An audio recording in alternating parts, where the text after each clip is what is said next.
Nação Santista, como vocês estão? O Santos estressou vocês hoje? Hoje não. Meu nome é Gabriel Zupo, do canal Sincero Santos. Não se esqueça de se inscrever no canal, curtir e compartilhar o vídeo e ativar o sininho. E para você que tem Instagram, seguir a página do canal, @Sincero Santos. Bom, galera, hoje venho falar de dois temas aqui.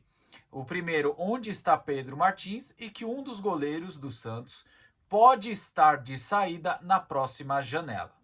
Bom, para começar, vamos falar do assunto Pedro Martins, né? O Pedro Martins, por mais que tenha aparecido naquela invasão da torcida organizada no CT, falando sobre o processo e tudo mais, ele não deu mais as caras, né? Em questão na mídia, na imprensa, ele não falou mais. A última vez que ele falou com a imprensa, se a gente analisar, foi até a apresentação do Kleber, mas foi engraçado, né? Ele falou sobre o Kleber, mas na hora das perguntas pegou e foi embora, né? Então ele acabou ignorando um pouco a imprensa. Então a gente pode falar que a última vez que ele falou com a imprensa foi aquela coletiva de 100 dias, onde ficou marcado, onde ele fala para os torcedores e para a imprensa que o saudosismo vai matar o Santos, que o modelo de gestão e o modelo de como o Santos administra vai acabar com o clube, e também a sua briga com o jornalista Guido Bortolomassi, né, do Baixado Esporte. Então, assim, ficou marcada por algumas polêmicas, mas cadê Pedro Martins? Porque agora é um momento crucial onde o CEO tinha que dar a cara a tapa. Então, assim, quando eu questiono cadê Pedro Martins, cadê ele para resolver a situação do Veron? Porque, querendo ou não, o Gabriel Veron foi uma indicação de Pedro Martins. Ao menos que ele apareça negando isso daí. Porque pedido do Caixinha mesmo, para quem lembra, o Caixinha tinha pedido o ponta sueco Niklas Eliasson. Lembrando que o Quinteiros tinha feito o pedido, aí o Santos já estava negociando quando o Quinteiros foi para o Grêmio, e mesmo assim o Santos continuou negociando porque o Caixinha tinha aprovado. E mesmo assim o Santos continuou negociando porque o Caixinha tinha aprovado o nome. De precisar de um cara desse estilo, igual o jogador sueco, para que encaixasse seu modelo de jogo. Continuando, o Caixinha tinha pedido também o Josh Windass, o inglês, que também não veio. Então, o Pedro Martins sugeriu alguns jogadores, e um deles foi Gabriel Veron. Só que agora o Gabriel Veron vem provando o que eu falei na contratação. Eu tinha falado na época, Gabriel Veron é até um bom jogador, entretanto eu não teria trago pelo seu histórico de lesão e também de indisciplina extracampo. E a gente viu que o Wagner Frederico trouxe essa informação em primeira mão, que Gabriel Veron foi multado pelos atrasos, que Gabriel Veron está causando extracampo novamente. E o pior, dentro do campo, Gabriel Veron não tem entregue. E sabe o que me incomoda mais? Um clube com o tamanho e com a história de Santos Futebol Clube ter um jogador tão fora de forma como o Gabriel Veron. Ano passado eu criticava dessa forma em relação ao Patrick, e esse ano sobre Gabriel Veron. A prova que o Santos não aprendeu com os erros do passado. Aí eu pergunto, cadê o Pedro Martins para falar sobre o caso? Porque talvez ele seja contra o afastamento e também a devolução de Gabriel Veron. Porque assim, erros acontecem. É o que eu sempre falo para vocês. Você errar, isso é normal da vida. Agora, quando você insiste no erro, você se torna burro, porque você tá dando burro em ponta de faca, irmão. E eu acho, cadê o Pedro Martins para explicar isso? Cadê o Pedro Martins para explicar a multa do Caixinha? Porque ele se dizia ser próximo ao Pedro Caixinha. Então por que ele não resolve essa situação da multa? É porque o Santos quer parcelar até 2027, depois até 2026, chega e senta com o Pedro Caixinha e resolve. É papel do CEO, porque foi o Pedro Martins que trouxe o Pedro Caixinha. Então, cadê você, Pedro? Porque dar coletiva, bater boca com a imprensa, fazer críticas à gestão, todo mundo faz. A gente que cria conteúdo sabe os problemas políticos que o Santos passa e também faz críticas ao presidente Marcelo Teixeira, ao vice Bonavides e outros membros do CG. Inclusive, a gente cobrou do Marcelo Teixeira estar presente na invasão da torcida ali do CT, de aparecer e conversar com o torcedor. Eu sei que hoje o Marcelo Teixeira marcou uma reunião com membros das organizadas, né? Não sei ainda o conteúdo exato dessa reunião, mas assim, a gente faz críticas à gestão, mas lembrando que você também faz parte da gestão, né, Pedro? Muitos vão falar, pô, Gabriel, se ele fosse bom, o Botafogo teria segurado. Olha, eu até acredito que se ele realmente fosse de outro nível, o Botafogo realmente tinha segurado.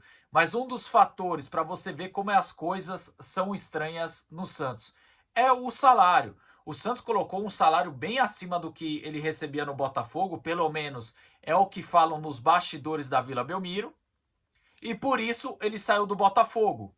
O John Textor não se desesperou, mas também falou, ó, se você quer ir, eu vou te pagar isso. O que o Santos está te oferecendo, eu não vou te pagar igual. Então ele falou, então tô indo embora.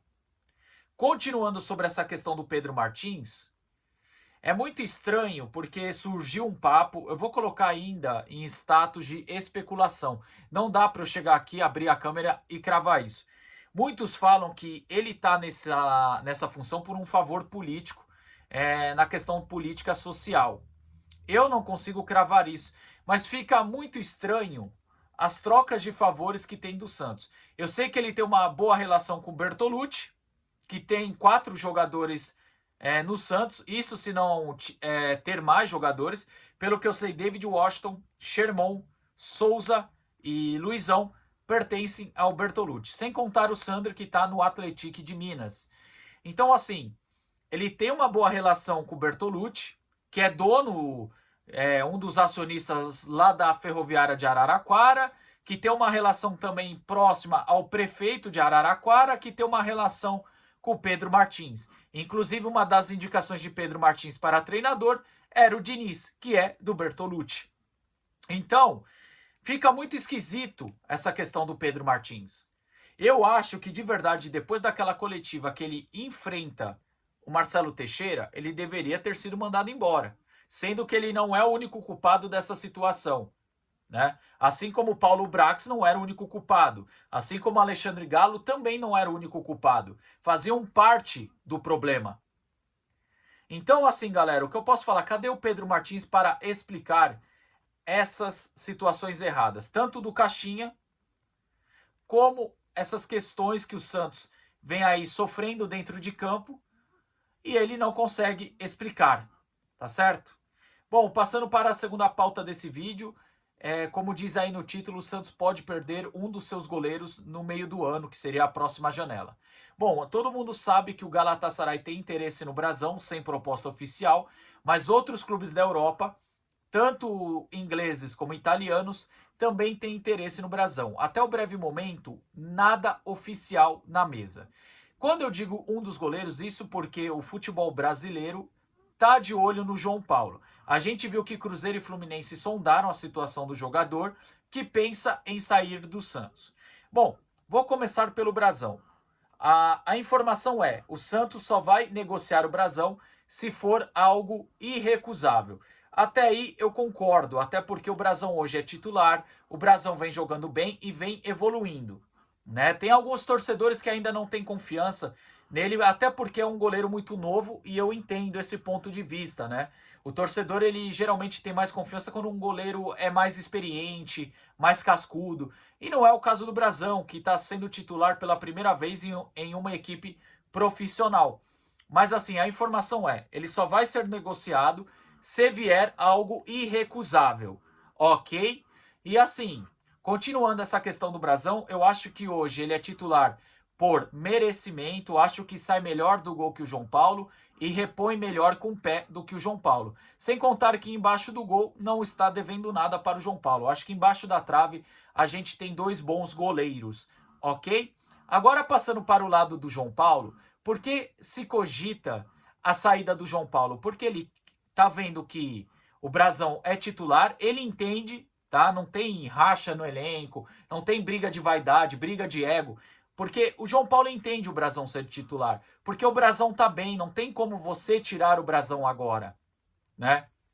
E assim, continuando essa situação do João Paulo, eu acho que o João Paulo provavelmente deve sair na metade do ano para um clube onde ele tenha mais sequência. Quando aparece o Fluminense, a intenção do Fluminense é que o Fábio termine o ano já fazendo uma transição para o João Paulo. Porque o Fábio está em fim de carreira. No Cruzeiro, é alguém que faz uma sombra que deixa o Cássio mais em alerta, né? Então, o Cruzeiro pensa no João Paulo. Agora, se tem outra equipe de olho, eu já fiquei sabendo no início do ano que Grêmio chegou a sondar, o Bahia também, só que não passou de sondagens. Hoje o Grêmio está com o Volpi e acredito que o Grêmio não está mais na parada. Só que a questão do Bahia pode chegar e aparecer como interessado de novo. Sobre o João Paulo, eu até acho o João Paulo um bom goleiro, eu sei que ele divide opiniões, ele precisa melhorar muito a sua saída do gol, a gente sabe que era um dos defeitos, e seu jogo com o pé. Mas continuando essa questão do João Paulo, eu acho que assim, por mais que eu goste do goleiro, eu acho que tem ciclos na vida, tudo tem início, meio e fim. Eu acho que a saída do João Paulo para outro clube pode ser bom para ele, né? Porque ele ficou assim, apesar dele ser um bom goleiro, ele ficou marcado pelo ano do rebaixamento, sendo que ele não é um dos maiores culpados, mas tem culpa sim, para de isentar alguém. Se estava no elenco rebaixado, tem culpa sim, tá? Mas assim, ele ficou marcado pelo ano do rebaixamento, depois falha na final do Paulista junto com o Felipe Jonathan. Independente, na minha opinião, o Felipe Jonathan até falha mais feio que ele, mas ele erra também, né? Então acho que ficou um X marcado nas costas do João Paulo. Então sempre vai ter essa discussão na torcida. A torcida que idolatra ele vai cobrar o Brazão, vai pressionar o Brazão. Aqui odeia o João Paulo, quando ele entrar, vai olhar para ele já com insegurança e cobrar ele. Então, por mais que eu goste do João Paulo e por mim eu manteria os dois, eu acho que é uma boa para o João Paulo, se realmente alguém oficializar a proposta, que ele seja moeda de troca ou que ele seja vendido por um bom valor, tá? Mas assim, como eu falei, eu gostaria que os dois ficassem, mas eu entendo o lado do João Paulo e se vier algo irrecusável pelo Brazão. A única coisa que eu gostaria da diretoria, eu sei que é difícil pedir isso para a diretoria, né, depois dos episódios recentes, mas vou repetir, se ver que vai perder o Brazão ou o João Paulo, já se movimenta no mercado para trazer um reserva, ok? Eu não confio tanto assim no Diógenes, por mais que jogou bem contra o Ituano na Série B, e por mais que jogou bem o amistoso, Série A é outro nível, né, galera? Então, eu tenho um pouco de medo do Diógenes, então procuraria um reserva um pouco mais seguro. Outra coisa, João Pedro e o Rodrigo Falcão são goleiros ainda muito novos, mas que têm futuro promissor. Então vamos ter calma com esse. Então, eu vi que vou perder João Paulo, vi que vou perder o Brazão, vou atrás já de um goleiro no mercado. Tá certo? Então, bem provável que no meio do ano o Santos perca um dos seus goleiros. Bom, gente, o vídeo é esse aí. Concorda ou discorda de mim? Comente aqui abaixo. Tamo junto, até a próxima e sempre Santos!